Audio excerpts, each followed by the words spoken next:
Hello GISD families, Ashley Norman here with the GISD Department of Special Education. If you watched our last installment in Parent U, you saw a video where I walked through a visual schedule step by step. While we hope you found this video helpful, we realized that the particular schedule demonstrated in the video might not be the best fit for your students' needs.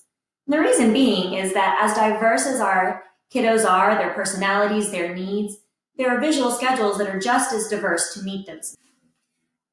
So in this follow-up video, we're going to be showing you some alternative ways to utilize visual schedules at home based on your learner's specific needs.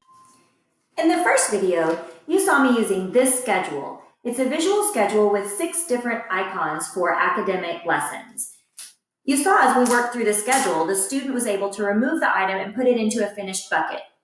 This is a great schedule for a student that is probably elementary age, upper elementary. It can work somewhat independently, taking the task, going to perform the task, and coming back to check their schedule and seek their reinforcement or their reward for finishing their work. While watching that video, you might have thought to yourself that your student is a little bit older and more independent. If that's the case, we have some other ways that you can arrange the schedule for them to do it more independently. Using similar icons, you could use a model like this, My Schedule, where it has the times and the icons, and they work through the schedule looking at the times and looking at the icons to see what activity corresponds with that given time. Another way might be a checklist. You might have a list of each item, say Miss Norman's math lesson, a spelling test. Then they might have an art assignment because that's their special for today. Maybe they need to read chapter 3 in a book that their class is working on. And each item that they finish, they check it off so they can see what's already done and what's left to be done. Now you can choose to do this list in order of the list, or if your student wants more choice and is able to handle that, you can jump around and they still can check each item, art class assignment done, and they can see what they finished and what they have yet to complete for the day.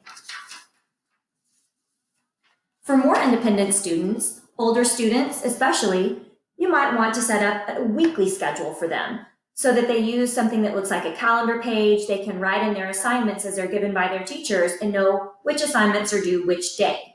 And they can simply cross out the days as they complete them on their schedule. The teachers might also make a really specialized schedule based on the students' electives, classes that they're assigned to, and what their particular assignments are for those classes. So you might see our sample student Daffy Duck here has a really specific schedule that's written out based on his school assignments, and he would be able to go down the list and complete each thing as he sees it. Now, on the other hand, if the video schedule that you saw initially with the 6 items seemed like it might be too much for your student, there's also some options to make it even more simple.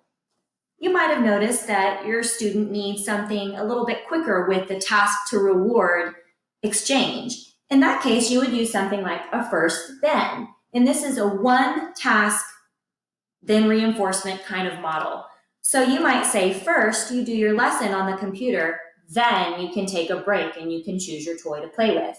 And each time you would put another icon and say first you need to do lunch, then you can play. First you need to read a book, then you can play. And in that you might use playing each time for the then portion, or it might be more similar to the first video where you choose a reinforcer like bubbles, sticker, dancing to a favorite song.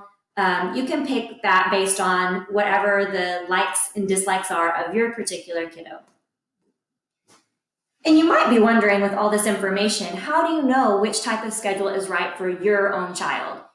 And the teacher or the case manager that is assigned to your child is going to be your first line of contact to get these resources. So please feel free to reach out to them for any questions that you have and to obtain materials to make these schedules at home. I hope you found this video series helpful.